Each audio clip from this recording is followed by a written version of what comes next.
Good afternoon, everyone. This is Jeff Rumberg. I'm a managing partner with MetricNet, and I will be your host for today's webcast on call center key performance indicators. I want to welcome all of you and thank you for participating in our webcast today. Now, before we get started, I have just a few administrative announcements to make. During the presentation, all of you will be in listen-only mode. However, if you have any questions during the webcast, you can type them in the dialog box that appears in the lower right corner of your screen, and I'll pause once during the presentation to answer questions. Additionally, I will remain on the webcast at the conclusion of the presentation to answer any final questions that you might have or that I did not get to during the first Q&A break. This webcast typically lasts about 90 minutes. So for those who have other commitments later in the day, I should be wrapped up by about 3:30 or so Eastern Time in the United States. Now, I see that quite a few of our existing clients have joined us on the webcast today, and I want to thank you for that. I also counted quite a few on our webcast today that I met at the HDI conference last March. But for those who are not familiar with MetricNet, let me give you just a brief introduction. Our core business is benchmarking. We perform benchmarks for a variety of industries and functional areas. My role in the company is to manage the call center, service desk, and desktop support benchmarks and consulting engagements for MetricNet. The work we do for call centers worldwide spans the gambit, from benchmarking and process assessments to consolidation studies and outsourcing analyses. Typically, the call centers that we work with are looking to optimize their performance, and we help them achieve that objective through benchmarking. Now, for those who have not been to our website yet, I want to encourage you to take a look around at MetricNet.com.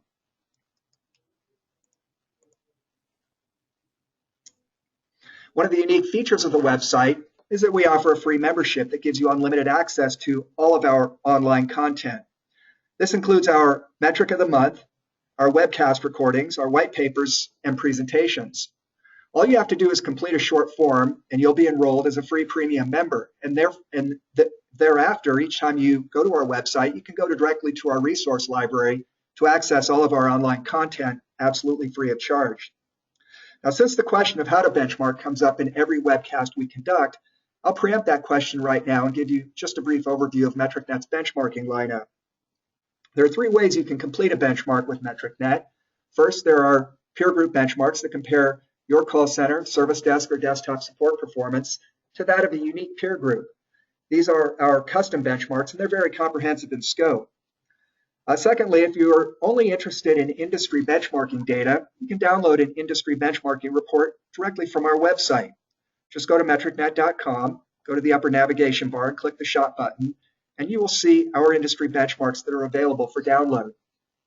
And finally, for those do-it-yourselfers, you can purchase a benchmarking data file in Excel format and conduct your own benchmarking analysis. For those interested in the Continuous Improvement Initiative, MetricNet recently launched its one-year path to world-class performance. This program starts with a benchmark and an ROI calculation of your call center. Following that is the 6 to 9 month improvement phase. The program concludes with a second benchmark and ROI calculation approximately 1 year after the initial benchmark to objectively measure the progress that has been made and to prove definitively that your support organization has indeed achieved world-class performance.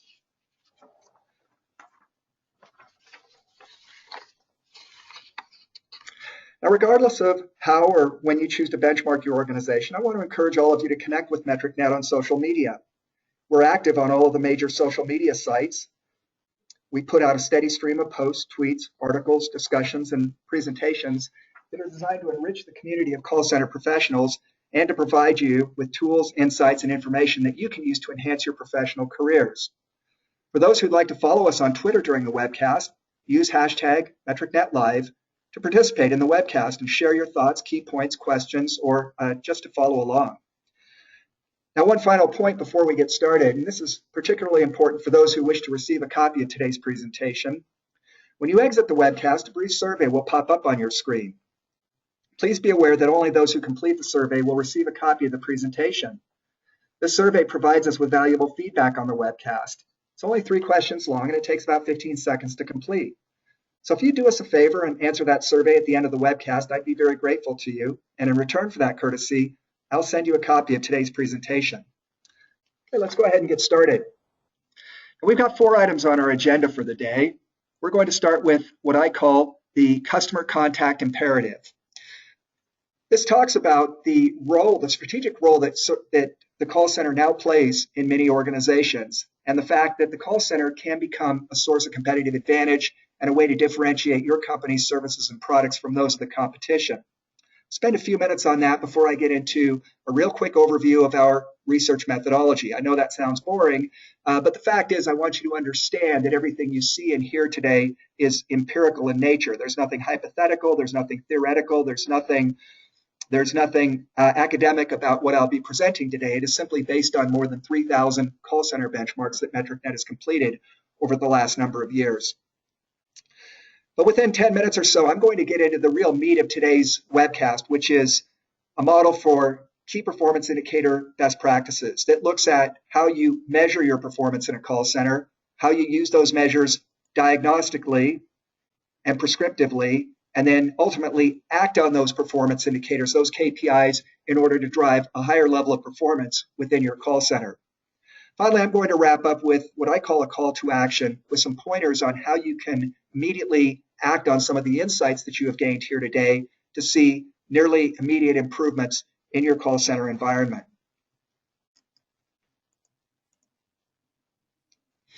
So let's talk about the customer contact imperative. Now, if you've been in the workforce for any period of time at all, you know for a fact that every industry is becoming more competitive over time. We see this, having trouble with my pointer here. Here we go. We see this in virtually every industry, which is facing increased competition and pressure from a variety of sources. Many industries are undergoing consolidation, increased regulatory scrutiny, competition from virtual businesses. Your customers and shareholders are expecting more every day. There are budgetary constraints that you have to operate within. Customers become increasingly demanding pretty much every day, and customers have greater choice and leverage than they ever have before. So in the midst of all this pressure, organizations are asking themselves, what can we do to create a competitive advantage? What can we do to gain an edge? And increasingly, organizations are turning to customer contact, and specifically their contact centers, as a way to drive a competitive advantage, to create a systematic and a sustainable competitive advantage, and to drive customer loyalty, repeat business, and to grow market share.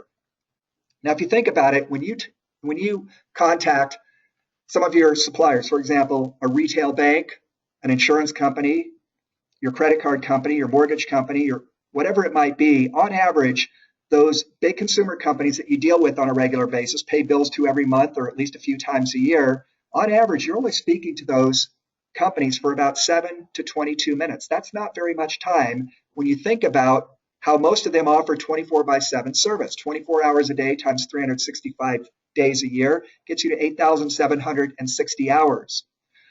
So as a call center professional or manager or supervisor or team lead, you have a very limited opportunity to make an impact on your consumer customers who call in or on your business customers who might call in.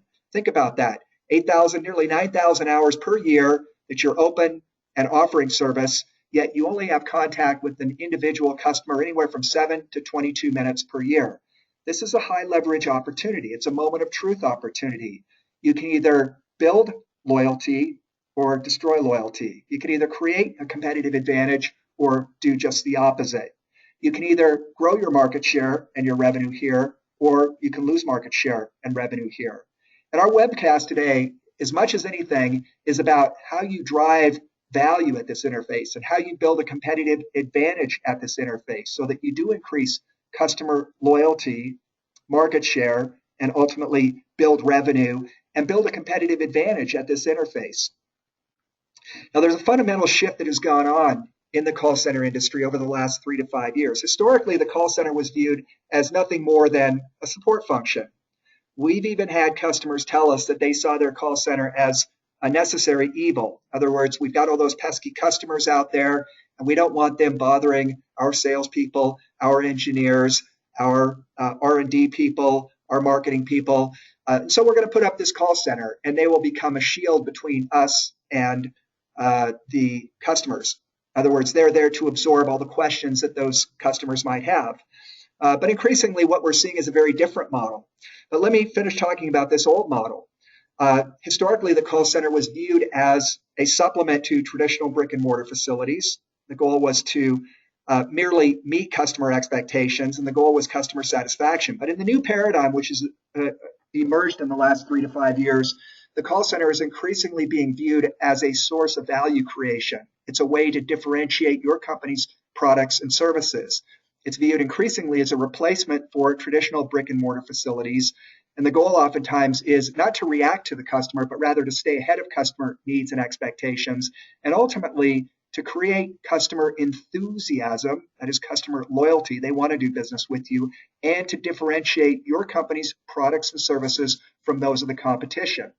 So although what you're selling, regardless of whether it's building materials or insurance services or any other products or services, to the extent that they might be viewed as a commodity service or product, the call center has an opportunity to differentiate your products and services from those of the competition. So you can think about the service you deliver at the call center as the flip side of the product that you sell within your organization. They're two sides of the same coin. And in world-class service and support organizations, in world-class call centers, the two become indistinguishable. In other words, the service becomes part of the product, and high-quality service differentiates the product and drives repeat business, drives positive word-of-mouth referrals, and drives customer loyalty. Now, more than a dozen years ago, a client of mine sent this comment to me. It reads as follows: "Delight customers. Why can't we just satisfy them like we used to?" And the reason is that satisfied customers are not necessarily loyal customers. They don't necessarily want to do business with you, and they're unlikely to propagate positive word-of-mouth referrals or be loyal to your channel. By contrast, enthusiastic customers want to do business with you. They will propagate positive word-of-mouth referrals, and enthusiastic customers are the ones that are loyal to you and keep coming back and enable you to grow your business, grow your market share, and grow your revenue. Now, what we've seen over time is that call centers tend to evolve through 3 stages. Call centers that are relatively new or immature tend to operate in what we would call the support stage. These tend to be fairly reactive call centers. They're merely trying to keep the lid on service levels, but they're forever playing catch up with customer needs and expectations. If you've ever worked in a call center like this, you know that these call centers tend to be fairly chaotic. However, in most cases, a call center will begin to recognize that there must be a better way to do things, and they begin to make investments in training and tools and technology that enable them to get out ahead of customer needs and expectations and begin to anticipate what the customers want and to begin to get more proactive about the quality of service that they deliver and the value of service that they deliver through the contact center channel. And finally, those that are the most successful in this evolution become what we would consider strategic stage call centers. These are the call centers that actually operate in this new paradigm. They know that they can create value at this interface. They know that customer contact is a potential opportunity to create a competitive advantage. The goal is to stay ahead of customer needs and expectations and to drive loyalty, enthusiasm, and to differentiate the company's products and services. Now, unfortunately, most call centers still operate in this support stage. For those of you who've seen this webcast before, you know that this chart has not changed very much over the years. And the reason is that call centers tend not to evolve very far. They're not aware of the fact that they can potentially become more strategic, more proactive, more preventive, and more of a value driver, within the organization. Now, nearly 2/3 or 64% of call centers worldwide still operate in this support stage. That is, they're very reactive. However, about 31%, nearly 1/3, have entered what we call the transitional or the growth stage, where they begin to make heavy investments in training and tools and technology in an effort to drive value at this interface, in an effort to drive loyalty and to create a competitive advantage through the call center. Only about 5% worldwide operate in this strategic stage. Some organizations get there and then lose their competitive advantage and slip back into the transitional or the support stage. But this number has stayed fairly steady over a number of years during the time that MetricNet has been doing call center benchmarking. And as much as anything else, what we want to do today in this webcast is help you understand how you can make this transition as quickly and as efficiently and as successful as possible, because it's these strategic stage call centers that drive real value in the business, that create real ROIs of 800, 900, 1,000% relative to those that work in the support stage or even in the transitional stage. So our webcast today, as much as anything else, is about how you make this evolution, how you get there quickly, how you do it efficiently, how you achieve a competitive advantage through the call center interface. Let's shift gears now and talk about our research methodology. We've been at this for a long time, and as a result, MetricNet now has the largest database of call center process and performance indicators in the industry. It contains more than 3,000 call center benchmarks, and we track more than 30 key performance indicators, everything from cost per contact and customer satisfaction to first contact resolution rate and call abandonment rate. So we track more than 30 KPIs, and we have also identified and cataloged, created a taxonomy of nearly 80 industry best practices. These best practices address call center strategy, call center human resources, call handling processes and procedures, technology, performance measurement and management, and finally what we call stakeholder communication. And process drives performance. So it's important whenever MetricNet does a benchmark to not just do a comparison of the data like cost per contact, customer satisfaction, speed of answer, first contact resolution rate, but to also look at the associated processes that drive that performance, because process and performance are two sides of the same coin. And it's the maturity of your processes that drive the quality of your performance. And if you want to improve your performance, whether it's your first contact resolution rate, your customer satisfaction, or any other metric in your call center, the key to doing that is to modify or improve or revise or adopt processes that enable you to achieve a better level of performance. Now, the data that I'm going to be presenting today comes from a whole variety of sources. First of all, as I mentioned on the prior page, there are more than 3,000 call center benchmarks that we have conducted over a number of years. The industries represented include all the industries that you would expect to see: banks and financial services, telecommunications companies, healthcare, hospitality. But it's important to point out that the best practices are largely independent of industry. You know, we get the question all the time, gee, we're in healthcare, can you benchmark us against other healthcare providers? The answer is yes, we can do that, but you don't necessarily have to do that, because it turns out that maybe some of the best practices aren't in healthcare, or maybe some of the best practices aren't in retail banking or financial services or insurance. And so generally, if you're benchmarking, you want to be comparing yourself not just against other companies in your industry, but companies both in your industry and outside of your industry. The reason being that at least 80% of the industry's best practices are independent of your vertical market. So if I go across all the industries I've shown here, banks and financial services, telecom, healthcare, hospitality, insurance, etc., at least 80% of the industry's best practices you will find in every vertical market. Now, since I'm going to be mentioning the terms and using the term world-class performance on a number of occasions throughout today's webcast, I want to define exactly what that means. There are four components of this definition. First component is that the call center consistently exceeds customer expectations. What this means is that you get relatively high levels of customer satisfaction. What we want to see is that you are in the top quartile when it comes to customer satisfaction relative to your industry peers.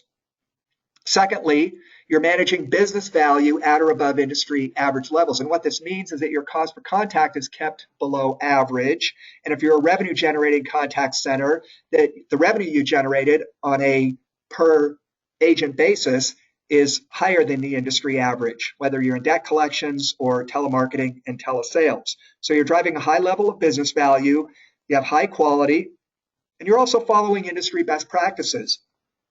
Now, the good news is that the industry's best practices are pretty well understood and well defined, well documented at this point, so you don't have to go out there and reinvent the wheel. You can find them pretty easily. In fact, a lot of what we're presenting today are industry best practices around performance measurement and management for call centers. Finally, you want every transaction to add value. This can be measured through Net Promoter Score. If you have a Net Promoter Score in excess of 50%, that might not sound like a very good number, but it turns out that an NPS of greater than 50% is actually a very good Net Promoter Score. So you can actually measure this. Although many people think this is a subjective component of our world-class call center definition, you actually can measure this by looking at Net Promoter Score. But what you want to be doing is ensuring that every customer has a positive experience, which will drive improved loyalty. This will create positive brand awareness and switching costs. Now, graphically, we can define what a world-class call center is on this two-dimensional chart. The x-axis here shows our cost per contact. The y-axis shows quality as measured by customer satisfaction. I've also sprinkled some data points on here. The blue circles represent data randomly selected from our benchmarking database. And you can see that the data is bounded on two sides. On the upper side, we have what we call our best-in-class performance curve. That's what we just defined over here. And on the lower end, we've got our average performance curve. It's actually the below average performance curve, but we're being a little bit gratuitous here, and we're calling it the average performance curve. Now, you'll notice a number of things about this chart. The first is that there's clearly a correlation between cost and quality. Moreover, we put cost on the x-axis, the independent variable, because cost is what drives quality or customer satisfaction. It almost never happens the other way around. Typically, as you know, if you've worked in this industry for very long at all, the negotiation typically is around the budget that you're going to have, the dollars, the headcount, the technology, et cetera, and that ultimately drives the level of quality that you can achieve within the organization. So there's clearly a cause and effect relationship going on here, and it's a lot easier to drive to a high level of quality as defined by customer satisfaction and other metrics, service level metrics, for example, if you have more money to spend. By contrast, if you have less money to spend, it's hard to hit a high absolute level of quality. You'll also notice that this is a nonlinear relationship. That is, as the quality increases, the cost increases disproportionately. Now, this is true of almost any product or service that you might purchase.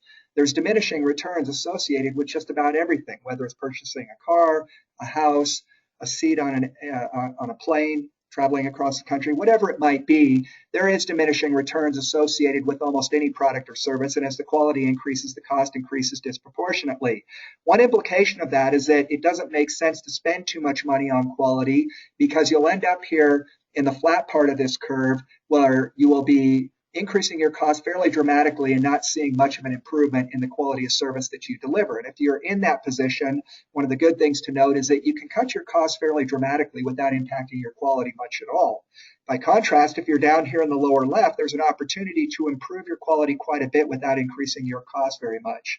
But most organizations end up somewhere in the middle here with a healthy tension between cost and quality, and make no mistake about it, those two variables are always in tension. You can never eliminate the tension that exists between the cost of delivering the service and the quality of that service. The real key is to take the limited resources you have, the limited headcount, dollars, technology, office space, however you're limited, take those limited resources and deploy those in the most effective possible way. And that's essentially what this chart is saying, is that if you're down here at some average level of performance, what you want to think about is how you can take your limited resources and deploy them in such a way that you achieve a higher level of performance. In other words, how can you do this better, faster, and cheaper? And that's not just a cliche. Those three words are the three elements of competition. Better means higher quality, faster means quicker cycle times, and cheaper means lower cost per contact. So how do you take your limited resources and achieve the best possible result? We're going to go through a case study a little bit later in this presentation, a little bit later in our webcast, and talk about how you can achieve this level of performance using benchmarking. But our real focus today will be on the key performance indicators. We're going to use a benchmarking case study as a way to highlight and define some of those key performance indicators. So now that I've defined what a world-class contact center is, that brings us to our first polling question of the day. I'm going to open that polling question up. And the question is this: given the definition that I've just given you of world-class performance, do you consider your call center to be world-class? Now, while you're answering that, one of the things I like to do is shout out to some of those who have dialed in. We've got several hundred organizations and individuals registered for today's webcast from time zones all over the world. And I just want to thank you for joining us today. Abby Kuttner, I've known you for a long time. Thanks for joining us. Dean Machet, thanks for joining us here today. Mike Lefebvre, great to see you. Susan Schimpf, glad you could join us here today. And I'm just calling these names out at random, just kind of going through the list of those of you who are on today's webcast. To thank you for joining us. Tracy Samso, thanks for joining us. And Matt Johnson, glad to have you here. Okay, most of you have weighed in. I'm going to give you another few seconds here. if you'd like to weigh in on this first polling question, do you consider your call center to be world-class? Okay, most of you have voted on that, so I'm going to go ahead and close the poll down and show you the results.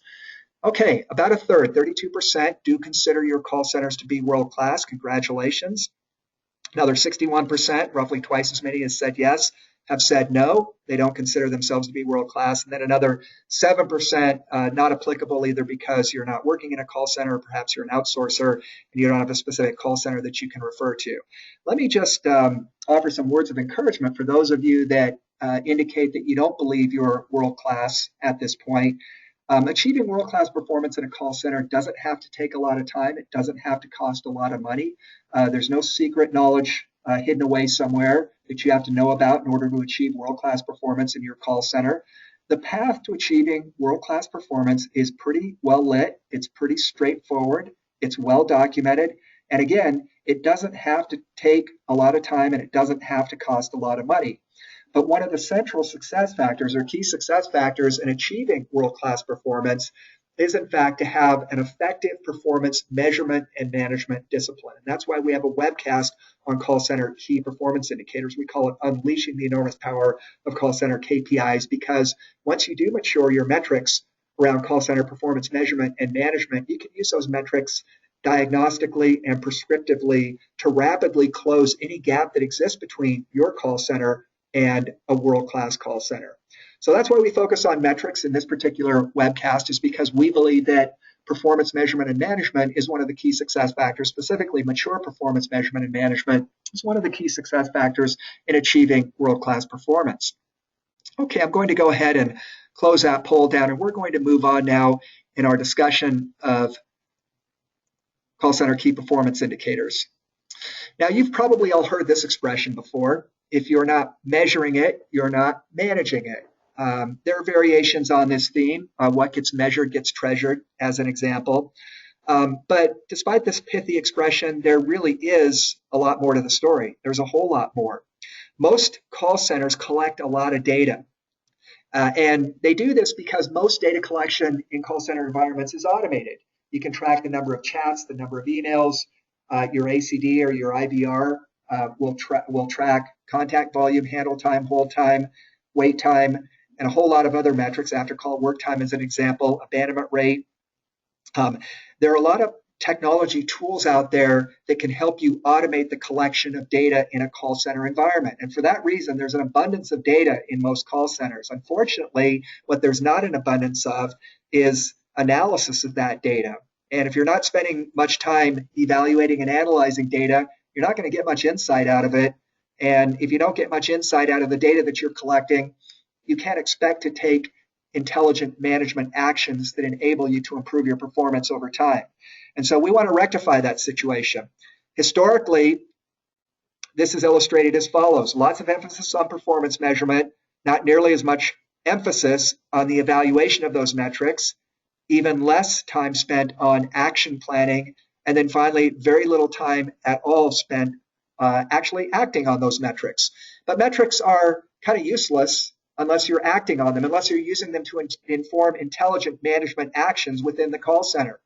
So what has emerged in recent years is what we would call the holistic approach to performance measurement and management, where measurement is de-emphasized in favor of analysis, action planning, and ultimately action. You can see that the value increases as you move up this pyramid. That is why the holistic approach to performance measurement and management focuses a lot less on performance measurement and a lot more on the actions that you take based upon those measures.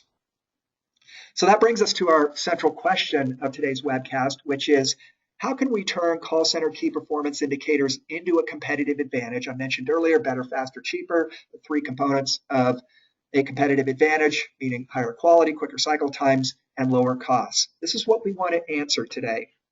So I'm going to introduce our four-part model for call center key performance indicators. It consists of performance measurement, diagnosis, prescription, which is action planning, and then implementation, that is acting on that prescription, all arrayed around the central objective, not of customer satisfaction, but of customer enthusiasm. Our goal here is not to keep our customers satisfied, but rather to create fans out of our customers, to create enthusiastic or delighted customers, to propagate positive word of mouth referrals, to increase customer loyalty, and to grow our market share and to increase our revenue as a result of what we do in the call center. It's not only possible, it's very realistic. MetricNet has seen numerous scores of companies build a competitive advantage at the call center interface and grow their market share, grow their revenue, and increase customer satisfaction, loyalty, and customer enthusiasm in the process. Let me give you a medical analogy here to hopefully make this model come alive. It's a very simple model that involves measurement, diagnosis, prescription, and implementation. But this is not much different than what happens if you go to see a doctor, whether you go for an annual physical or you go because you're not feeling well. Typically, the first thing that a doctor is going to do is take some measurements. The doctor might measure your blood pressure, your heart rate. They might do some blood chemistry work. But there's measurement involved almost every time you go to see a doctor. Now, if a doctor does a bunch of measurements and then says, oh gosh, you're not well, go home and get better, a doctor really hasn't helped you very much. What a good doctor is going to do is interpret that information. They're going to diagnose what's going on with you. And with that diagnosis, they will come up with an action plan or a prescription, not necessarily a prescription for drugs, although it could be that. It might be a prescription for a change in lifestyle, sleep more, stop smoking, drink less, for example. It might be a prescription for surgery. It could be a prescription for a lot of different things, but it's up to you as the patient to act on that prescription, to do something with it so that you can gain the benefit of the measurement, the diagnosis, and the prescription that that doctor has come up with. Now, these four components are self-reinforcing. It's a very simple model, but it empirically reflects how world-class organizations manage this discipline of performance measurement and management. They're consistently, or I should say, continuously measuring their performance, diagnosing their performance, developing action plans, and then acting on those action plans. It's a continuous model, and it's a synergistic model. And what I mean by that is that each component of the model reinforces and fortifies every other component of the model. And it turns out that you don't have to be excellent in all four areas to be a world-class call center. You just have to be above average in each of these four areas. And the synergy will take care of the rest. So if you're above average in the performance measures that you track, and in your diagnosis and in your prescription and in your implementation, you will be a world-class call center. However, if you have weakness in any one of these four areas, even if you have great strength, for example, in the first three areas, you're doing a great job of performance measurement, doing a great job of diagnosis, and a great job of action planning, but if you fail to implement, or you're weak on implementation, or weak in any of the other three areas, you will not be a world-class call center. So the value of the synergy here is this. You don't have to be excellent in any one of the four areas. You just have to be above average in each of the four areas. And the synergy of this model will enable you to achieve world-class performance. What we're going to do is start by talking about performance measurement. Then we'll talk about diagnosis, prescription, and implementation. We're going to go through each component of this model and talk about it. And then we'll get to a Q&A at the end of today's discussion. Now, we break the call center metrics into two types. There are operational metrics that look at your operational efficiency and effectiveness. They tend to be internally focused. They include things like your cost per contact, your customer satisfaction, your average speed of answer. You're probably familiar with these metrics. But there's a second set of metrics that we call business effectiveness metrics. These measure how effectively you're supporting your company's business mission. Oftentimes they are P&L or revenue focused. They're generally externally focused. Some of these metrics could include your sales dollars generated per call center headcount. If you're in a collections call center, might include your collections dollars per call center headcount. But these two sets of metrics have very different purposes. The operational metrics help you run your call center more effectively. The business effectiveness metrics tend to be more strategic. They tell you how good a job you're doing supporting your organization's business and mission. Now, just to give you an idea of what the operational metrics might look like, in a customer service call center, you're typically going to have at least a couple of cost metrics like cost per contact, cost per minute of handle time. You're going to have a number of quality metrics such as customer satisfaction and call quality. You'll have productivity metrics, agent metrics like occupancy and absenteeism. You'll have some service levels like speed of answer and call abandonment rate, and you might have some call handling metrics like handle time, ACW after call work time, your IVR completion rate, and so on and so forth. Now, I don't want you to be led to believe that this is an all-inclusive list of call center KPIs. It's not even close. There are literally hundreds of key performance indicators, even for customer service call centers alone. Likewise, for collections call centers or inbound and outbound telemarketing and telesales call centers, there are literally hundreds of metrics. But these are the ones that we see most often when it comes to a customer service type call center. Now let's talk about the business effectiveness metrics for a minute. These are highly dependent upon the services that you're offering. So there really is no standard set of measures, but they're oftentimes related to things like product sales, customer retention, the generation of revenue, or the recovery of revenue, i.e. if you're in a collections call center. And there's a lot of room here for creativity in terms of defining new metrics. Now, we sometimes find that business effectiveness will trump operational effectiveness. Why? Because if you're generating a lot of revenue in your call center, nobody really cares about how sloppy you get on the operational side. In other words, if your call handling metrics are not very good, if your call abandonment rate, your service levels, if some of those metrics are not doing real well, nobody, I'm oversimplifying, but nobody really cares that much if you're generating a lot of revenue. So we have found oftentimes that business effectiveness will trump operational effectiveness. And then there are some what we call crossover metrics that are both operational and business effectiveness in nature. For example, if you look at your operating cost in a revenue generating call center, operating cost divided by revenue, that's a fairly common metric. So it crosses over both the operational effectiveness and the business effectiveness metrics. Now, to give you an idea of what some of these business effectiveness metrics might look like, if you're working in a credit card call center, two really common metrics, and by the way, this is by no stretch of the imagination a comprehensive list, but two common metrics are cross-sell and upsell conversion rate. Let's say your customer calls in and they're in a standard credit card and you want to move them up into a gold card or a silver card or a platinum card or something like that, the percentage of upsells and cross-sells, because typically a customer or sometimes a customer will pay more for that higher level card. For customers who are behind on their payments, if you establish a payment plan for them, the number of payment plans you establish is oftentimes a metric that is tracked in this environment. If you're in a collections environment, there's a metric called ABS, average balance saved. So if you give an analyst $1 million in outstanding debt and they collect 500,000 of that, then the average balance saved is 50%. There's also something called promises kept. That is, you get a customer to make a promise, to make a payment by a certain date, for example, or to get on a payment plan and make monthly payments on some debt that they're behind on. And if the customer keeps that promise, that's a promise kept. It's surprising how much that metric varies by collections agent within a collections call center. One agent might have an 80% promises kept. Another agent might have a 10 or a 20% promises kept. It's a fascinating metric, but again, these metrics are not comprehensive or all-inclusive. I'm just giving you an idea of the types of metrics you might see that are related to the business effectiveness. If you're in a cable TV call center, this would be like a Comcast, a Cox Communications, even a DirecTV or an organization like that. Scheduling appointments. That is, a customer calls in and you schedule an appointment for a technician to start service or terminate service or to add service. Also for new accounts, what's the product count?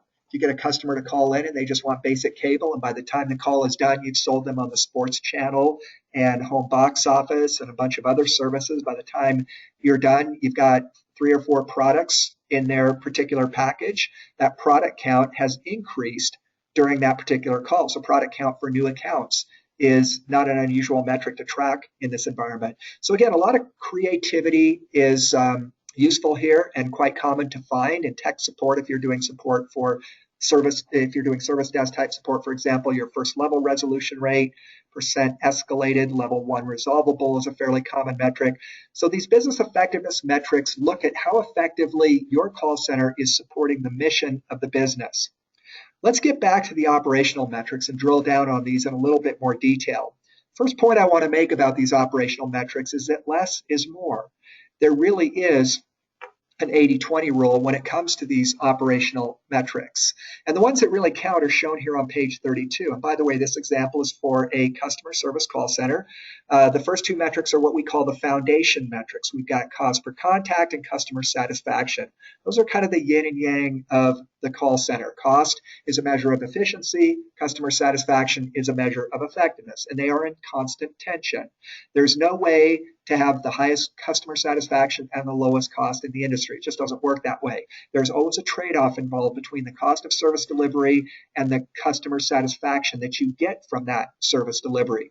So collectively, these two are called the foundation metrics because everything you do in a call center boils down to one of two things. You're either trying to contain your costs, or in some cases reduce your costs, or you are trying to improve the quality of the customer interaction. Nothing else matters. And I know that might sound very draconian, but the fact is, viewed through that lens, the lens of will this action, whether it's an action to add staff, decrease staff, take on a project, add headcount, decrease headcount, adopt some new technology, will this decision in the long run either help me contain or reduce my costs, or will it help me improve the quality of the customer interaction? If it doesn't do one or both of those two things, it's just not worth doing. Simple as that.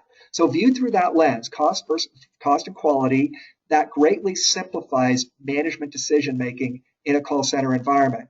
Now, there are some underlying drivers of cost and quality that I want to point out. Agent utilization is the big driver of cost. These are labor-intensive functions, and close to, well, more than 70% of your cost is tied up in your human resources, not just your agent salaries and benefits, but also the salaries and benefits of the indirect personnel. This would include your team leads, your supervisors, your workforce schedulers, your QA, QC people, your trainers, and the like. But because this is a labor-intensive function, agent utilization, your agent productivity, is your biggest driver of cost. Likewise, in a customer service call center, first contact resolution rate is your biggest driver of customer satisfaction. And I put in parentheses here, or some other driver of customer satisfaction. If you're in a debt collections or a telemarketing, telesales call center, there are going to be other drivers of customer satisfaction. But we also include on our short list, the 80-20 rule for KPIs that really matter, agent job satisfaction. And some people are surprised that agent job satisfaction would make the short list. But the reason this is important is because agent job satisfaction has a secondary effect on almost every other KPI in the call center. High levels of agent job satisfaction are correlated with high levels of customer satisfaction. And high levels of agent job satisfaction are inversely correlated with turnover, absenteeism, and cost, which means that the higher the agent job satisfaction goes, the lower the turnover goes, the lower the cost goes, and the lower the absenteeism goes. So there's a lot of things to like about this metric. It's a secondary driver of just about every other key performance indicator you could look at in the call center. And for that reason, it is not only worth tracking, but it is worth actively managing. Finally, there's something called the balanced scorecard, and I'm going to define that momentarily for you. But essentially what the balanced scorecard does is it aggregates a number of metrics into a single overall measure of call center performance. If you think about it, there's a lot of moving parts, even on this page. It's a short list of metrics, but if your cost is increasing and customer satisfaction also goes up, are you doing better or worse? Well, it's kind of hard to answer that question. By contrast, let's say your cost goes down, but your customer satisfaction also goes down. Are you better off, or are you worse off this month than you were last month, or this quarter than you were last quarter? Balanced scorecard answers this question for you by aggregating, normalizing, and rolling together the most important metrics for the call center. And I'm going to show you how that metric is created in just a moment. But before I do that, let's talk about the foundation metrics, cost per contact and customer satisfaction. Think about it this way. On a two-dimensional chart where we've got cost on the x-axis with higher cost on the left, lower cost on the right. And on the y-axis, we've got quality as measured by customer satisfaction. So lower quality down below and then higher quality up above. You want to be operating in this upper right-hand quadrant. This is where you are both efficient, meaning low cost, and effective, high quality. So this is really where you want to be operating. When you think about the two foundation metrics, think about the trade-off that exists between those. It is possible, not only possible, but very realistic to have a call center that operates at a relatively low cost and a relatively high quality. Keep in mind, these are two dimensions of our definition for what it means to be a world-class call center. Remember, low cost, high quality. Now, if you're in this lower right quadrant, your costs are low, but your quality is also low. And over time, what you need to do is improve your quality and work your way into this upper right-hand quadrant. If you're in this upper left-hand quadrant, your quality is good, but your costs are also high. And what you need to do over time is figure out how to reduce your costs so you can end up in this upper right-hand quadrant. And if you're in the lower left, that's the worst of everything. This is where your costs are high and your quality is low. And over time, you need to figure out how to both reduce your cost and improve the quality of service that you deliver. Let's take a look now at the balanced scorecard. I'm jumping around a little bit. We've talked about the foundation metrics, and our example here is a customer service call center, but I'm sure you can figure out what the analogy would be for a telemarketing, telesales call center. If you're not sure, you can ask a question in the dialog box in the lower right. I'm sure you can also figure out in a technical service and support call center what the analogies would be. But we're using, as an example in this particular case, a customer service call center. Let's take a look at this balanced scorecard. And I've identified the importance of this because most contact centers have a lot of moving parts. You're tracking a lot of metrics. And what the balanced score does for you is it aggregates a series of disparate metrics. In this particular case, we've got 6 KPIs that make up our balanced scorecard. We put a weight on each one of these KPIs according to its relative importance. These weights, of course, have to add to 100%. We overweight cost and customer satisfaction because those are our foundation metrics.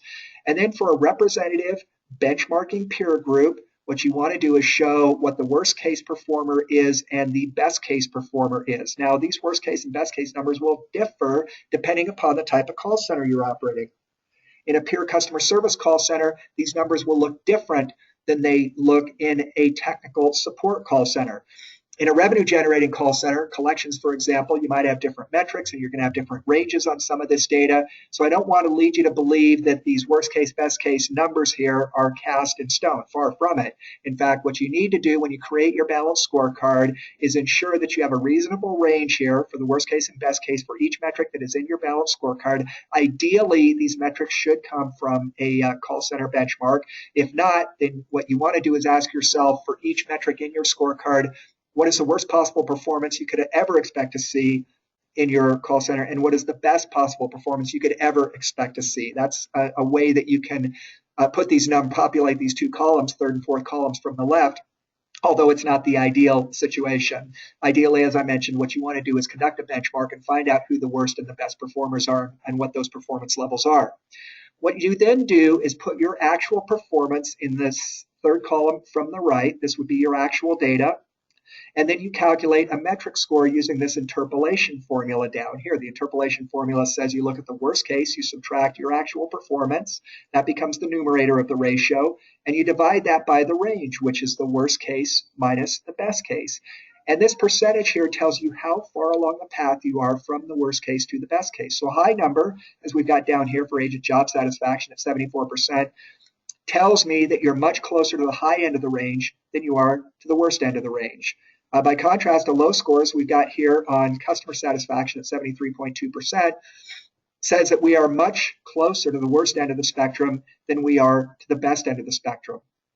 Now, the final step in creating the scorecard is to multiply the metric score by the metric weighting to come up with a balanced score for each metric in the scorecard. And when you add that all together, you come up with a single overall score for your call center.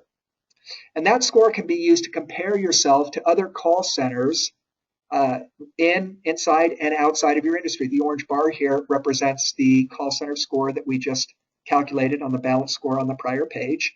And what we're showing here is more than 100 call center balance scores. This balance score normalizes, rolls together, and aggregates a series of metrics, some of which have units of dollars, some of which have units of percent, some of which have units of seconds. And by the way, you can customize this any way you want. The mechanics are going to be the same regardless of how you create your scorecard. But the key thing here is that it enables you to compare the overall performance of your call center to that of numerous other call centers and see how you stack up in terms of overall performance. It's also an ideal way to track and trend your performance over time. What I'm showing here is data from a client of MetricNet from a few years back. The monthly bars here, the blue bars, represent the score as updated on a monthly basis, and the purple background represents the trailing 12-month average. You can see that there were some ups and downs. February was a down month. April was a down month. August was a down month, probably due to some seasonal fluctuations. But overall, clearly the trend is in the right direction. This organization managed to improve its performance fairly substantially over the course of a year, as evidenced by the blue bars consistently going up and the purple background, the trailing 12-month average, increasing as well. That's the real value of the scorecard, is that it enables you to compare your call center to other call centers, and it enables you to track and trend your overall performance. Finally, let's not forget the fact that one of the primary uses of key performance indicators is to track and trend your performance. Unfortunately, many organizations believe that that's the only reason you would have key performance indicators, is to track and trend your performance.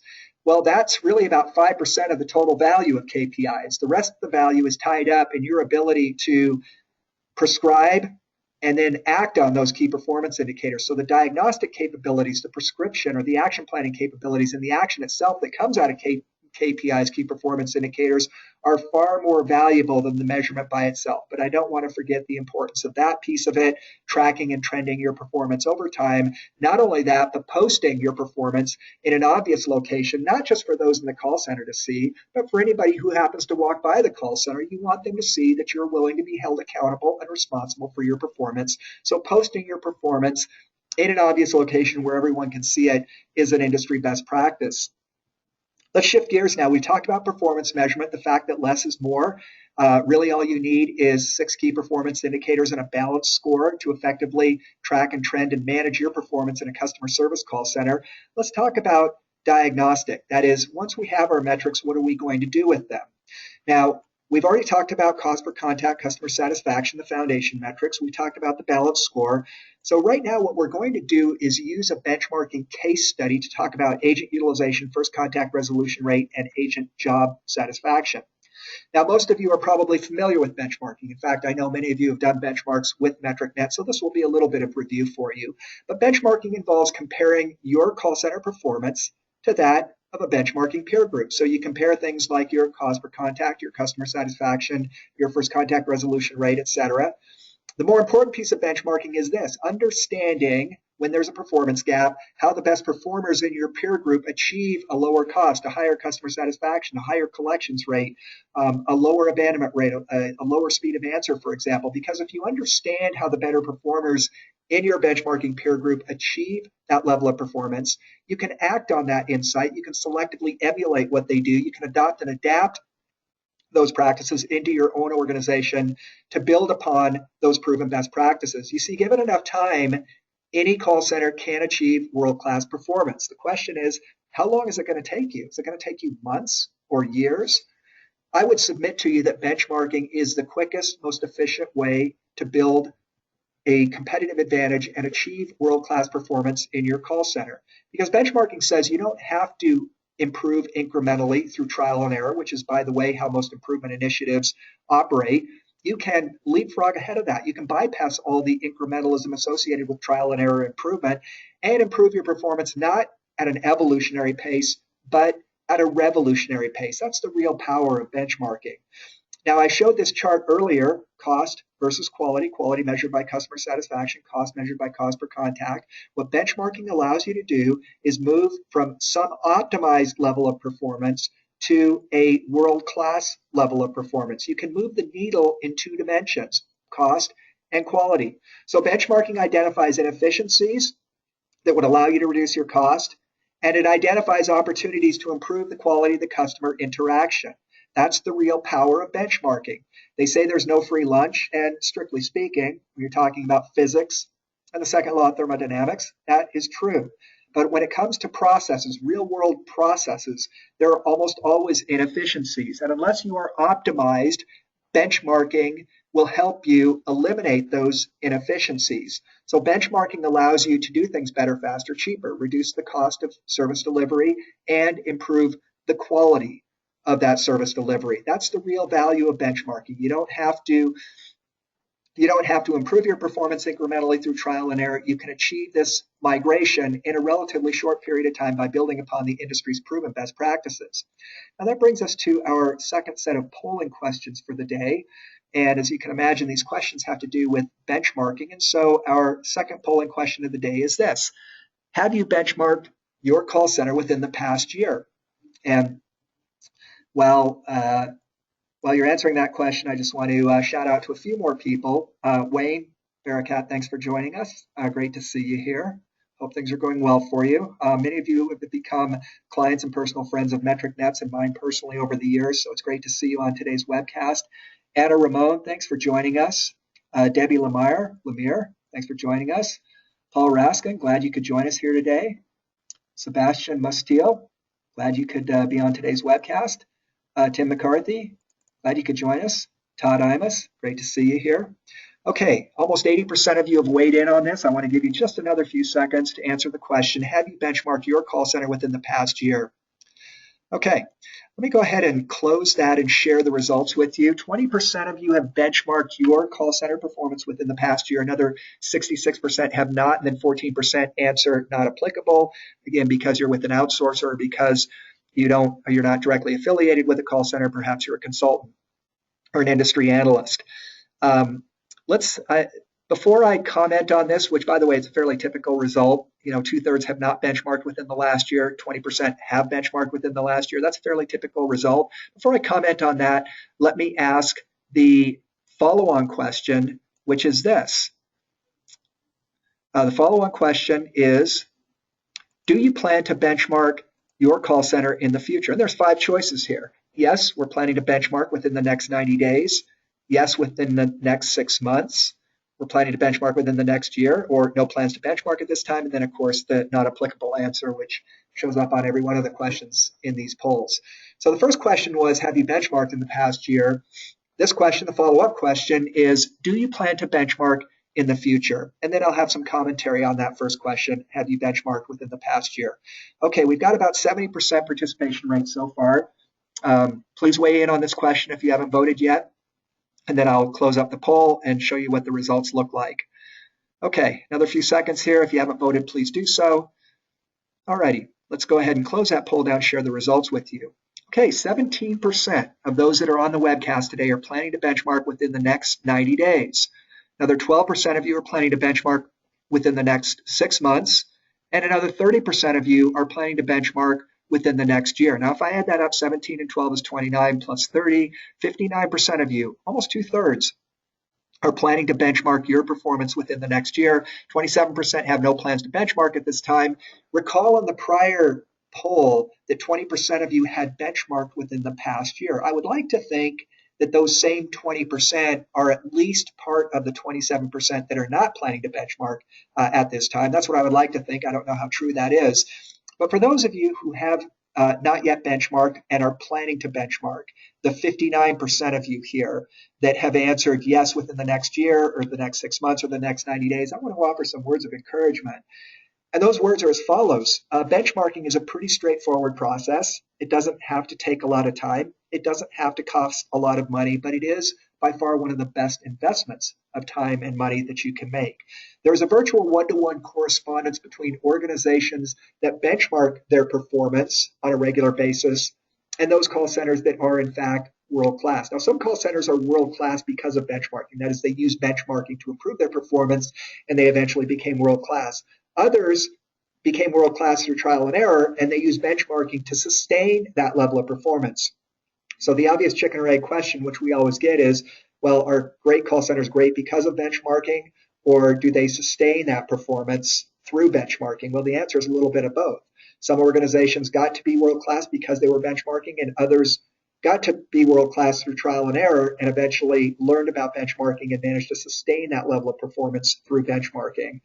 But there's a roughly one-to-one correspondence between call centers that are benchmarking regularly, i.e. once a year, and call centers that are, in fact, world-class. So this tool, benchmarking, is, in fact, the most efficient, the most effective way to leapfrog ahead, that is, bypass all the incrementalism associated with normal trial and error improvement, and achieve world-class performance not at an evolutionary pace, but at a revolutionary pace. Okay, I'm going to go ahead and close that poll down. We're going to move on now in our discussion of key performance indicators. And specifically on this particular page, what you're looking at is some real benchmarking data. If I can get my cursor to work here.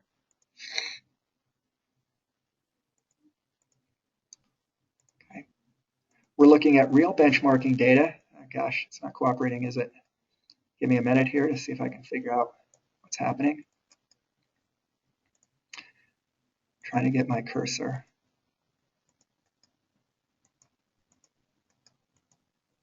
Okay, there we go. Okay, now the data that is shown on this page is real data.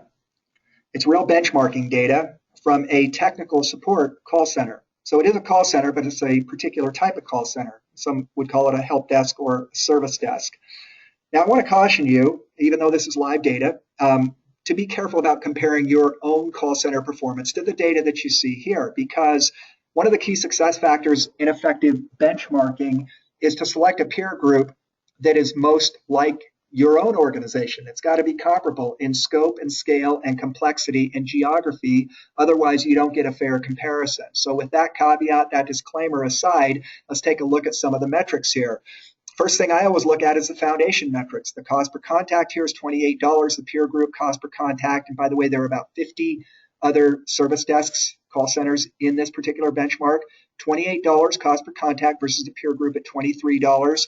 Customer satisfaction, 63% versus 79%. So we got two big issues here. Costs are well above average. Customer satisfaction, well below average. We need to diagnose what's going on here, and we need to figure it out. So let's look at the two foundation metrics. We know that they are driven by agent utilization and first contact resolution rate. How do we know that? Well, look at the data. As agent utilization increases, cost per contact comes down. That's no surprise. This is a labor-intensive function. And the more efficiently you are using your labor, the lower the costs are going to be. Blue diamonds here represent data points. The red line is a linear regression. Here's how we define agent utilization. It's basically phone in ear time, or time spent doing direct customer service work, divided by the number of available work minutes in a day, a week, or a month, for example. So we've got an example here for calculating utilization. And in a technical support environment, the average utilization worldwide, believe it or not, really is only about 50%. But keep in mind, we don't back out vacation days, sick days, holidays, administrative time, training time, or any other time away from the phones or away from the emails or away from the chat session. We don't back any of that stuff out. So when people ask us, well, does that mean my agents are goofing off 50% of the time? The answer is no, that doesn't mean that at all.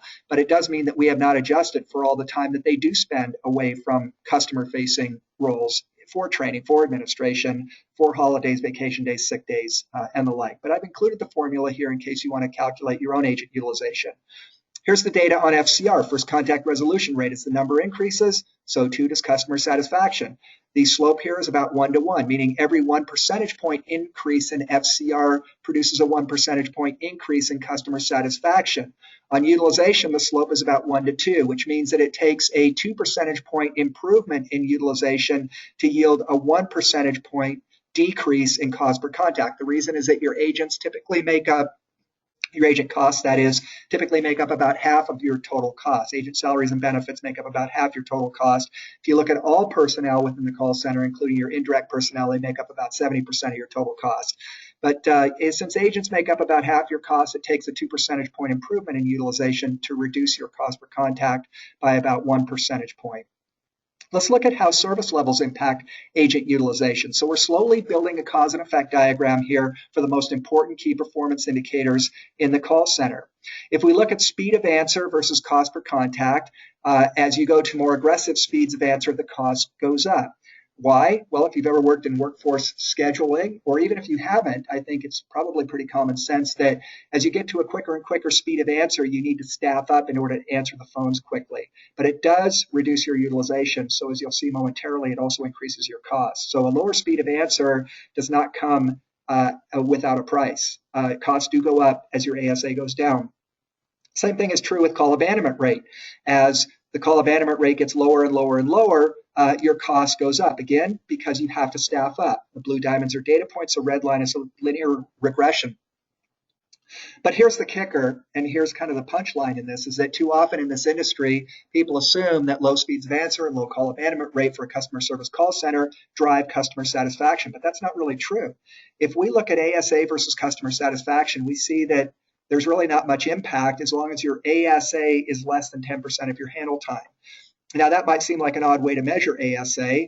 Normally, you would have seconds on this axis. But what we're trying to reflect here is the fact that customers judge the ASA in light of the total handle time. So if in a service desk someone calls in and they're expecting a 10-minute handle time, they're okay with a 1-minute speed of answer, 10% of total handle time. Likewise, you may recall, I don't even know if they have a 411 anymore, but a long time ago, you used to be able to dial 411 to get a phone number for the bus station or the movie theater or the mall or whatnot. Well, those transactions lasted about 25 seconds each. So naturally, when you called 411, you expected a speed of answer of about 1 or 2 seconds because the transaction time was so short. Nobody was going to wait on the phone for 5 minutes for a 20-second 411 call. So customers are smart enough to judge speed of answer in the context of the total handle time of the transaction.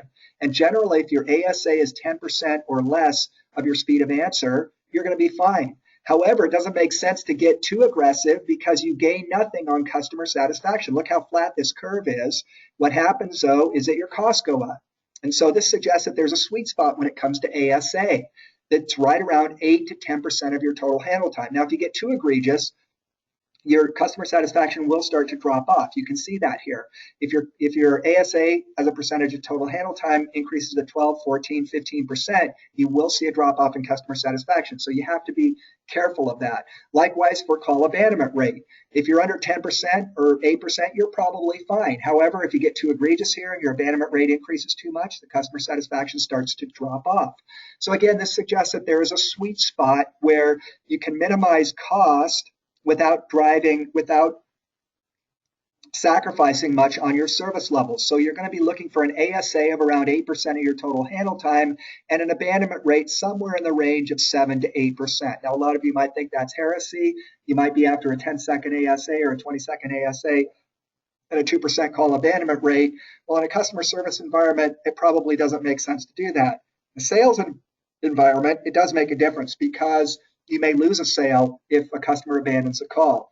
And so service levels have a different meaning in a selling environment than they do in a customer service environment. But the key point I'm trying to make here is that aggressive service levels do not drive higher levels of customer satisfaction. And that's a common myth in the industry, unfortunately. And these charts hopefully diffuse that myth and convey the idea that there is rather a trade-off between the cost of these service levels and the quality that can be achieved through service levels alone. Let's talk about training hours. This is kind of the motherhood and apple pie of call centers. And if there was as much training delivered every year as every call center manager claims that they were going to deliver, I'm convinced that everyone who works in a call center would get at least 3 times more training than they actually get. But training is one of those things that's necessary but never urgent. And as we all know, in a call center environment, urgent things get done. Necessary things sometimes don't get done. They get pushed onto the back burner. But here's the data that shows that training hours are not just motherhood and apple pie. If we look at new agent training versus first contact resolution rate, as the number of new agent training hours increases, so too does the FCR. If we look at annual agent training hours, once again, as the annual agent training hours increases, so too does the first contact resolution rate. The blue diamonds are data points, the red line is the linear regression. So these are the 2 data charts that show that investments in training really do pay off. They yield a higher first contact resolution rate, which in turn yields a higher customer satisfaction. Remember this data chart here? So we're not just doing this for the fun of it, we're doing it because there is a payoff in training hours in as much as it improves FCR and in turn helps drive a higher level of customer satisfaction. What about agent job satisfaction? Remember, that's on our short list of the metrics that really matter. We look at agent satisfaction versus customer satisfaction. The higher this number is, the higher the customer satisfaction goes. So it's important to be able to manage this number. And one of the things I look for whenever I do a benchmark of a call center is I want to know whether or not that call center manager is effectively managing the agent morale and hence the agent job satisfaction. Because if you're effectively managing agent job satisfaction, almost all the other metrics will take care of themselves. You can see as agent sat goes up, turnover goes down. Why would we care about that? Well, because turnover is costly. On average in North America, it costs about $10,000 to replace a call center person. That's the cost of finding the person, locating them, recruiting them, training them, and then when they start on the job, it takes them a while to become fully productive. So on average, you're looking at about $10,000 every time you lose a call center rep. And that's why it's important to manage turnover. And the biggest lever you have in managing turnover is agent job satisfaction. If you can maintain that at a high level, you will see lower levels of agent turnover. Let's take a look now at veteran training hours versus agent job satisfaction. See, there are three big drivers of agent job satisfaction. When we put the build together, we can see that coaching, career pathing, and training hours have a strong impact on agent job satisfaction. Let's go back 2 charts. Here's veteran agent training hours versus agent job satisfaction. The more training they get, the higher the job satisfaction goes. And so when we put the build together, we start with our foundation metrics. They're driven respectively by agent utilization and first contact resolution rate. They're driven by a tertiary set of metrics. Then we have agent satisfaction and the drivers of agent satisfaction, which are coaching, career pathing, and training hours. Okay, we've gone through this cause and effect diagram now. The metrics in red are the ones that are on the short list of the KPIs that really matter. And we now understand how these KPIs are linked, how they're interconnected. And this puts a great deal of power in your hands because it gives you insight into the levers that you can pull to achieve desired outcomes. If you want to improve your cost, look at improving agent utilization or perhaps backing off on your service levels. If you want to improve customer satisfaction, look at increasing your FCR in a customer service call center and look at improving agent job satisfaction. Okay, we're back now to our benchmarking data, and the whole point of that seeming digression was to be able to interpret why our cost is high and why our customer satisfaction is low relative to the peer group. Well, remember the big driver of cost is utilization and service levels. So if we look down here at utilization, we see that we're at 46.7%, the peer group's at 53%. If we look at service levels, we're at 18 seconds ASA versus 45 seconds for the peer group. We look at the abandonment rate, we're at 2.9% versus 8.1% for the peer group. And when we asked the service desk manager of this organization why they had an 18-second ASA and a 2.9% call abandonment rate, what she told us was the CIO told us to keep the ASA under 20 seconds and the abandonment rate under 3%. So this is a classic example of somebody confusing aggressive service levels for customer satisfaction. I've just shown you the data that hopefully debunks that myth. That's not what drives customer satisfaction. And so what we told this organization is what you need to do, you've just got too many FTEs, too many people, which is why your utilization is low. And the reason you've got too many people is because you're trying to hit these aggressive service levels. Now your turnover, if we go down here and look at turnover, it's about 30% per year. And what we said is you need to downsize a little bit by about 5 FTEs. And at your current turnover, to 29.5% per year, it's only going to take you about 3 months to get there. So for the next 3 months, as agents attrit, just don't backfill.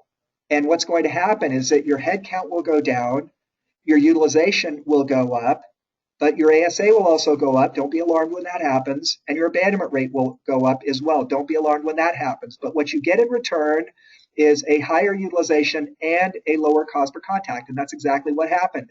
Within about 90 days, they let the ASA, they attritted, they dropped by about 6 FTEs. Their ASA went up to about 40 seconds. Their abandonment rate went up to about 6%.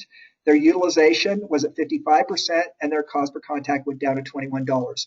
Pretty simple diagnosis, pretty simple remedy. If you simply understand how the KPIs interact and are linked to each other, you can take the actions that you need to take in order to achieve the desired outcome, which in this case was a reduced cost per contact.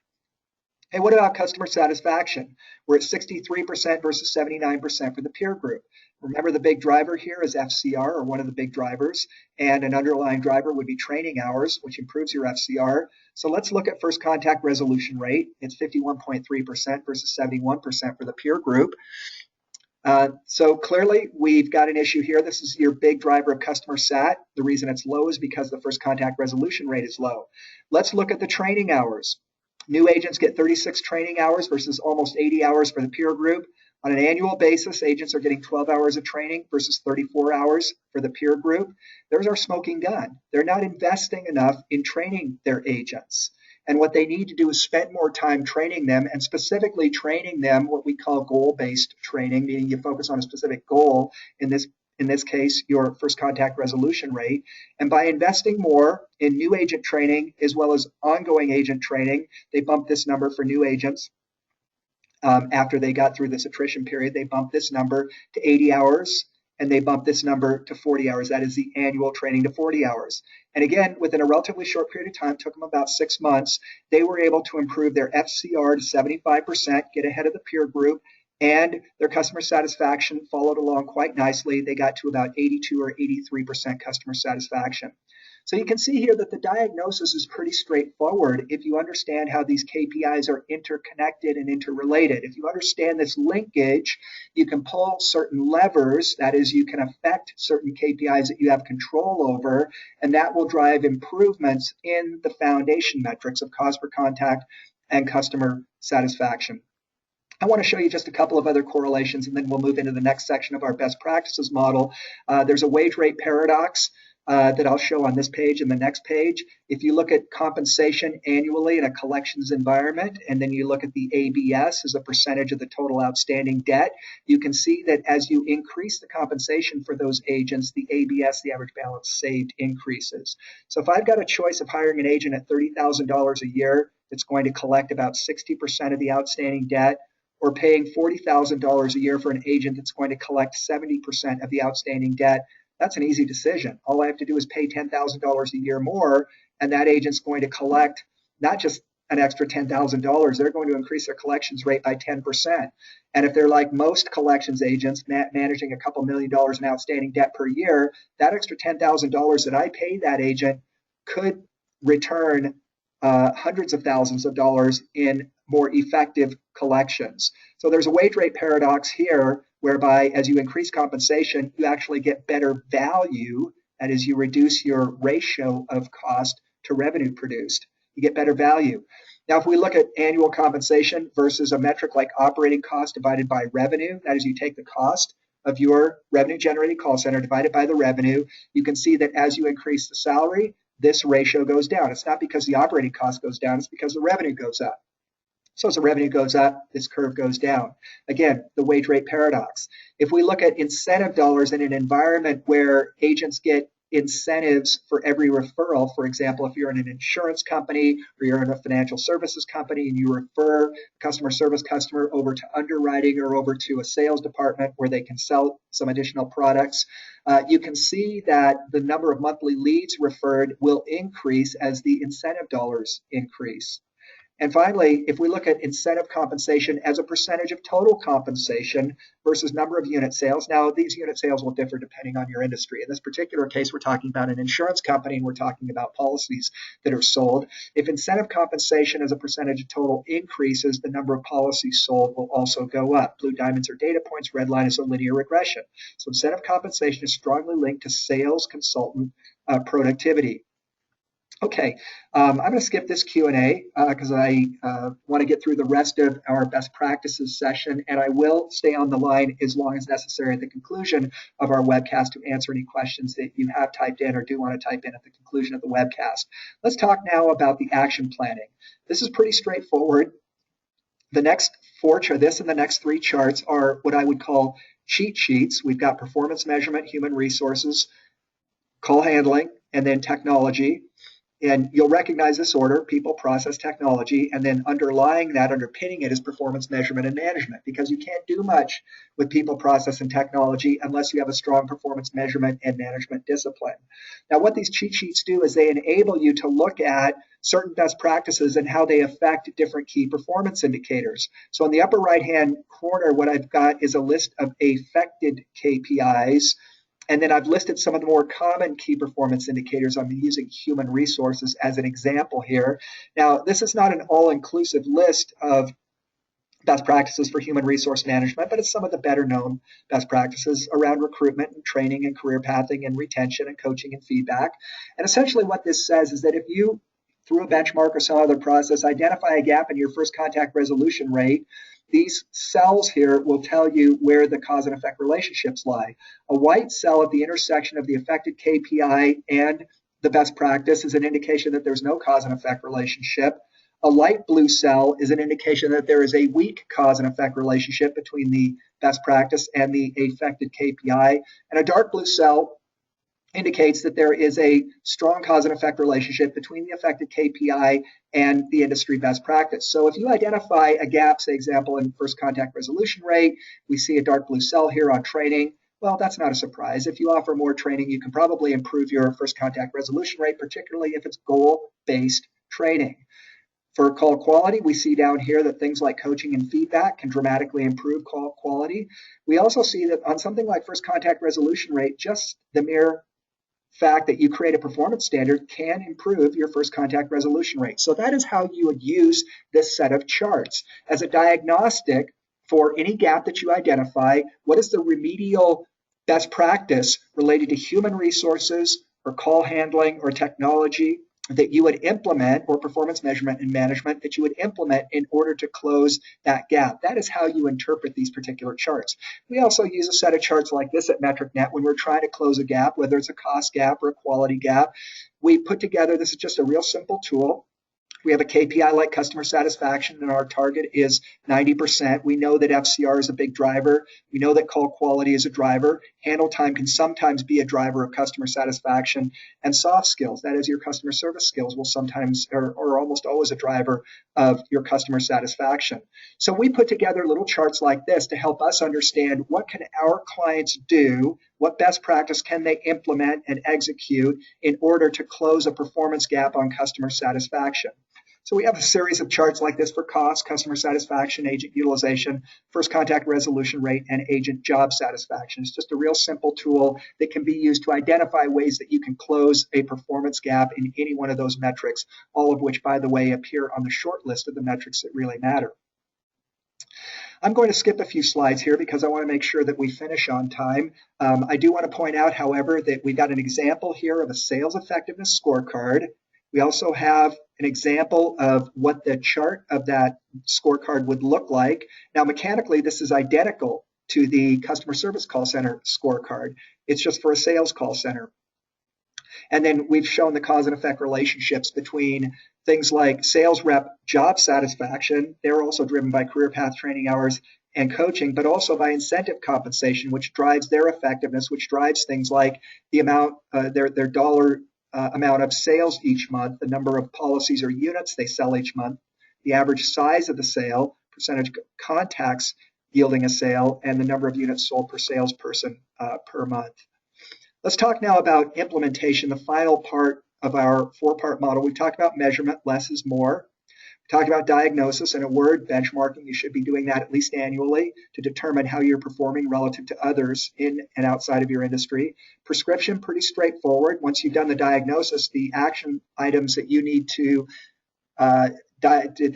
prescribe are going to be fairly self-evident. There's no leap of faith required here. If you've done a proper diagnosis, it's pretty straightforward what you need to do. And again, we provided a whole set of what I call cheat sheets, these four cause and effect diagrams here that show the affected KPIs versus some of the more common industry best practices. And you can implement those in order to close performance gaps. Let's talk now about the implementation. This is a chart that was put together by a client of ours. It's simplified, and it does simplify the overall action planning process, but it illustrates a point, which is that oftentimes in order to close a gap and become a world-class call center, there aren't a tremendously large number of things that you need to do. This particular organization started with a balanced score somewhere in the 20s. It wasn't a very good score at all. And they decided that over the next 9 months, they were going to implement these 8 action items in order to become a world-class call center. They were going to document their call handling standards. They were going to create and implement a balanced scorecard. They were going to start surveying their customers, which they had not been doing. It's hard to imagine, but they had not been doing that. They were going to put in place an agent career path. They were going to start root cause analysis to eliminate certain call types. They were going to put in place a set of tangible, measurable agent performance standards. They rewrote their IVR menus, and they implemented Verint Witness, a call monitoring tool. Now, this took place over about 9 months, but they did all of these things, and they did achieve world-class levels of performance. Let's keep in mind that anytime you are trying to improve your performance, you need to establish performance goals. I'll go back to the chart that I just skipped, but anytime you're trying to improve your performance, you need to establish performance goals, but recognize that the call center is not a living, breathing entity, and so it doesn't respond to incentives, but agents do respond to incentives, as do supervisors, and so performance goals need to be pushed down to an individual agent level. So if you have a goal on customer satisfaction for the call center of 80%, typically individually, the goal will be a little bit higher than that because you know realistically that some of your agents are not going to achieve the goal. And so what you want to be doing is pushing your goals down to the individual agent level because agents can be held accountable. The call center, like I said, is not a living, breathing entity. You can hold the supervisors and the manager accountable, but ultimately you got to push it down to the agent level in order to drive the kind of performance that you're looking for. Now, the chart that I skipped is just a way of prioritizing your action plan. There are really 3 dimensions shown here, even though it looks like 2 dimensions. We've got impact on the x-axis, lower impact on the left, higher impact on the right. We've got cost on the y-axis, lower impact down below, higher impact up above. And then the 3rd dimension is color code, which is urgency, low urgency green, moderate or medium urgency in the yellow, and then high urgency in red. So typically when you do a benchmark or you embark upon an improvement plan such as this one, you're going to want to prioritize those action items because you can't do everything at once. And this allows you to identify the low-hanging fruit. That's not just a cliche. It refers to the things that you can do that can be done very quickly and don't cost very much money but yield a big impact. For example, you're always going to do action item number 1 before you would do action item number 8 because number 1 has a higher impact and it's much lower cost. So this kind of a chart enables you to visualize where you want to focus your time and attention. The red items are the ones that are the most urgent, yellow second most urgent, green are the lower priority. And this just helps you prioritize what you want to be focusing on and the order in which you want to execute your action plan. Now, the same scorecard that we created for the overall call center, whether it was a customer service call center or a sales call center, can be repurposed to create what we call a CSR scorecard. Now, mechanically, these work exactly the same way as the overall call center scorecard, but it's a way of creating a scorecard for each individual agent that works in the call center. You can see that we've got a productivity metric, inbound contacts handled, a quality metric, customer satisfaction, productivity metric, again, technician utilization, got a call handling metric around FCR, and then we've got some soft metrics like teamwork and initiative and mentoring. And even though those are subjective, you can still put them on an objective scale of 1 to 5. 5 means you're doing a good job, 1 means that you're not doing so well. And the supervisor can assign a number based upon their observation of that individual CSR. So this is something that you would create for each individual agent or customer service rep or analyst that works in your call center. You would update it monthly and then sit down with them and have a coaching session and go through their scorecard with them. In this particular case, this analyst is doing very well on mentoring. They got a score of 100% there. They're not doing as well on utilization, says they're not being terribly productive, but their customer sat is very good. They got a score of 85.7% there. Their actual customer sat was 90%. And so when we do the interpolation calculation down here, they're at 85.7%. So this is a way of letting each CSR know how they're performing. And most of our clients go a step further and they will actually post these performance rankings. Now, we don't want to embarrass anybody, so we don't actually put names in the left-hand column. We identify each analyst or technician or agent by a number, but they can see how they are performing over time and how they are performing relative to others in this particular call center. Now, those that are underperforming are going to do one of 2 things. Either they're going to try and improve their performance and move up the ladder here, or as sometimes happens, if they're persistently underperforming, they may come to the conclusion that, you know what, this just isn't the job I was thinking it was going to be, and it's probably time for me to move on.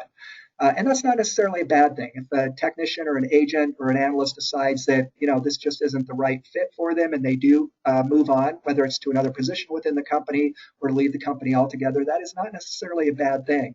So this does encourage positive attrition, that is people moving on that are in a job that doesn't fit them very well, but more importantly, it motivates those that are intent on improving their performance by showing them how they stack up relative to others. Okay, I want to close with some remarks. In a minute, I'm going to get to the questions that are queued up that have been typed into the dialog box, but let me summarize first and then talk about some steps that you can take going forward. And we've discussed a 4-part model here for key performance indicators that involves performance measurement, diagnosis, prescription, and implementation. To review very quickly, you want to be measuring a relatively small number of KPIs. Remember, less is more.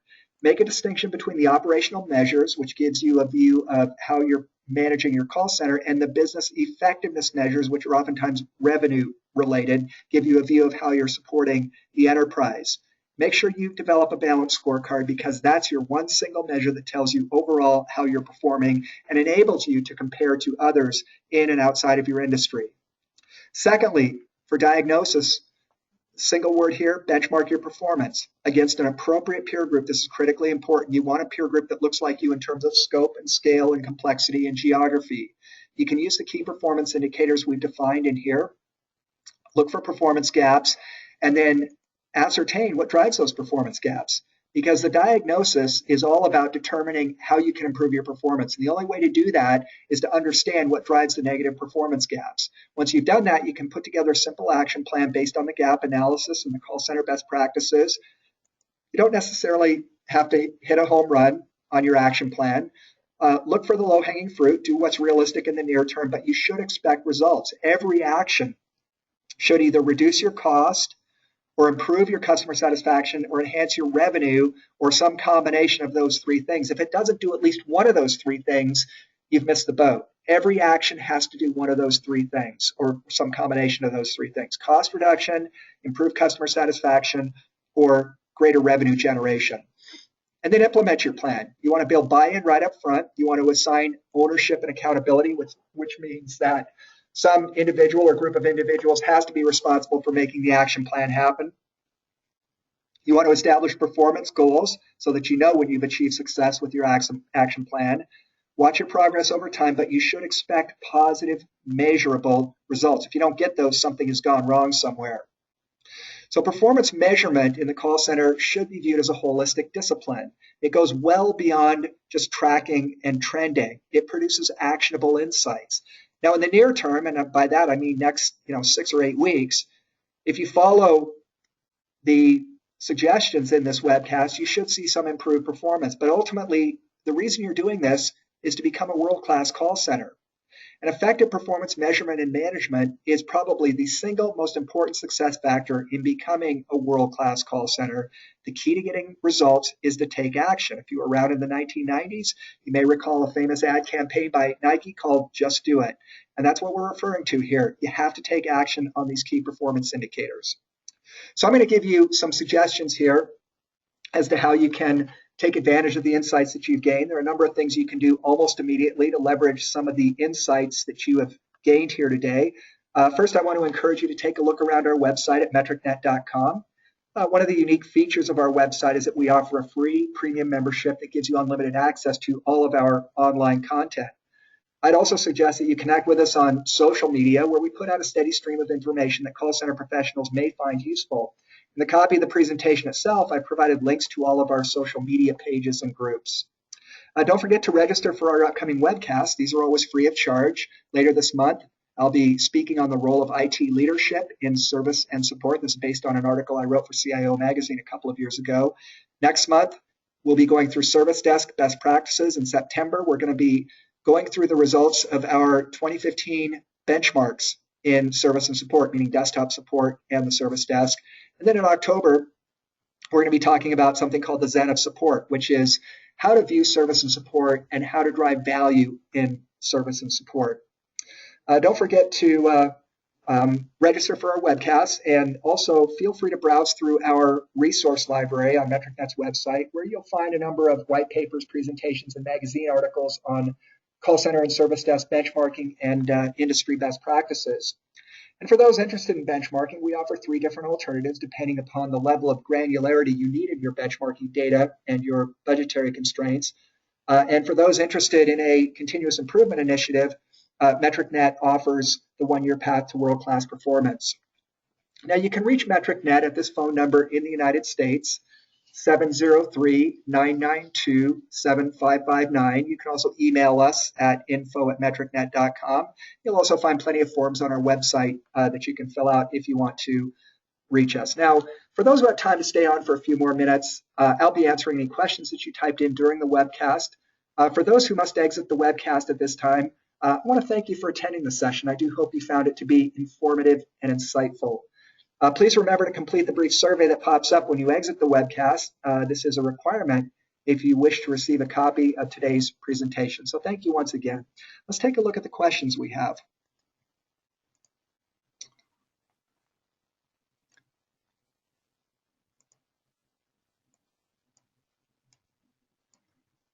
Okay. I'll start with a question from Robert. I'd like to know the costs associated with the 1-year path to world-class performance. Hey, Robert, let's take that one offline. We'd be happy to discuss that with you, and either I or another person at MetricNet will follow up and we'll schedule a phone call with you to answer that question. From Abby, Just saying hello. Hi, Abby. Good to hear from you. Good to see you on the webcast. From Robert. Completed the survey after the Service Desk KPIs webinar, but no one ever sent me the slides. I'm sorry that happened, but you'll know that the slides are downloadable from our website. And Robert, there are several other people from MetricNet listening to this webcast. I will ask them to follow up with you and make sure that you get the PDF presentation for the Service Desk KPIs webcast as well. I do apologize for that, but you'll also find it on our website. Hey, from Glenn, how do you get peer performance benchmark? You might have shared this. I might have missed it. The area I'm most interested in is education. A couple of points on that, Glenn. The first is that you don't necessarily, let's just assume you're in higher ed. I don't know that to be the case, but we see a lot of benchmarks being done in higher ed, meaning college organizations, so universities benchmarking their call centers against each other, or it might be online education, call centers benchmarking against each other. You don't necessarily have to benchmark yourself against other call centers that are in the education space. In fact, I would discourage that because you're going to learn more if you expand your horizons and look at call centers both inside and outside of education. Now, if you want to benchmark against other organizations that are in education, or just do a benchmark in general, you need data to do it. So you have a couple of choices. Either you go out and find the data, which is not an easy thing to do, or you partner with an organization like MetricNet that has a large benchmarking database that allows you to do these types of call center benchmarks. That's not a sales pitch. That's just the reality, is that most organizations just don't have external data against which to benchmark. And so what they end up doing is what is called an internal benchmark, which is really nothing more than trending their own performance over time, trending their customer satisfaction, their cost per contact, their first contact resolution rate. That trend might be interesting, but it's not very useful, because you might, for example, be trending in the right direction, but still be far, far off of what the best performers in your industry are doing. So let's say, for example, that your cost per contact has gone from $20 to $15. That's pretty good. But if the average for your particular peer group is $12, it says that you're still pretty high cost, even though you've reduced your cost. So this idea of internal benchmarking doesn't really help you very much. It's really just trending, and most people should call it that, because it's not truly benchmarking. Your real benchmark looks externally, and you need to have data from other call centers in order to do an effective benchmark. And like I said, you can go out there and try and find it, which is not an easy thing to do, or you can partner with an organization that already has that benchmarking data and makes it easy for you to do the benchmark. Question from Paul, will you send me the presentation? Yes, just fill out the questionnaire. Question from Glenn, how often should we benchmark? We recommend, Glenn, once a year. Some call centers can get away with every other year. We've also had some call centers that do it twice per year. But once a year is about the right number. That's our belief, is that that's what enables you to stay on top of your performance relative to your peers and close any performance gaps, and ultimately achieve world-class performance and maintain that level of performance. So once a year is what we recommend. Question from Rodney, and by the way, if you have other questions, because we're getting near the end of the question list here, please type them in. I'm happy to stay on as long as you have questions. Question from Rodney, how do you track vastly different time resolutions? Some calls may take 5 minutes, more complex up to a week. How do you measure first contact resolution rate? You're absolutely right that some calls are going to take more. Now, let's say if you're talking about a call that takes up to a week, it sounds to me like you're probably talking about you might be talking about claims resolution in a call center. You might be talking about technical support. I'm not quite sure what type of call center you're referring to, but it's not unusual in a call center to have resolution times that are as little as 3, 4, or 5 minutes for something like a password reset, to, in some cases, days or weeks for complex claim resolution, or a complex hardware break fix, or a complex software fix that is required. That is not unusual. What you care about, Rodney, is the average handle time for the mix of transactions that you manage. So they may range from 5 minutes to a week, or 5 minutes to 5 hours, but what you care about is the average handle time for all of the transactions that you're managing. Let's just say, for the sake of the argument, that that average is 20 minutes or 30 minutes. One of the things you're going to want to do when you benchmark is make sure that the peer group has a similar handle time per transaction, because handle time is a proxy for complexity. And what you don't want to do if you're in an environment that's doing complex application support, as an example, you're a technical support call center doing complex application support, your average handle time is 2 hours per incident. You don't want to be comparing yourself against the Microsoft Office service desk where the average handle time is 6 or 7 minutes per incident. It just doesn't make sense. And so what you want to look at is your average handle time per transaction or per case or per incident, depending upon how you want to measure it, and make sure that when you benchmark, that those you benchmark against have a comparable complexity as measured by the handle time per transaction, per incident, or per case. Okay, from Fernando, can we get a copy of the presentation? Yes, Fernando will provide that for you if you fill out the questionnaire.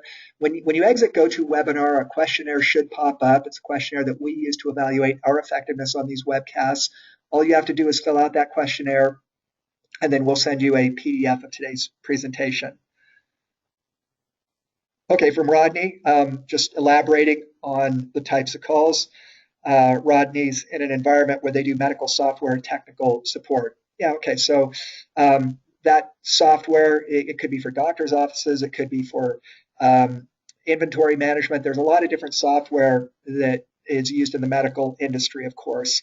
Some of it for individual instrumentation, some of it for inventory, some of it for managing patients. There's a huge number of software applications out there in the medical industry.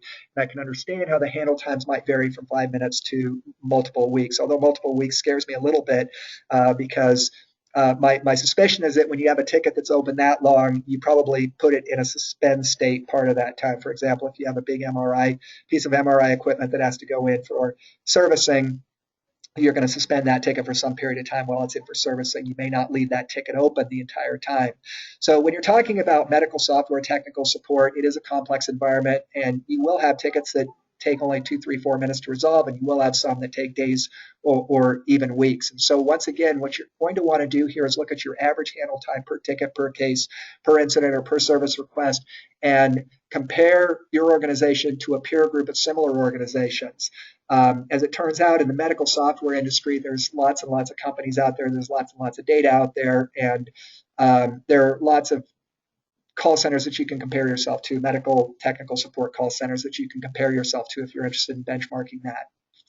Okay, are there any other questions? Rodney's question was the last one that's been typed in, but I will stay a few minutes longer. If you have other questions, please type them in if you have any additional questions about today's content on call center key performance indicators. If not, we'll go ahead and wrap up our webcast for the day. Okay, looks like we're out of questions at this point. I want to thank all of you once again for joining us for today's webcast. Please remember to complete the survey that pops up when you exit. This is a requirement if you wish to receive a copy of today's presentation. I do hope you found the session to be informative and insightful. Thank you once again. Goodbye now. This concludes our webcast.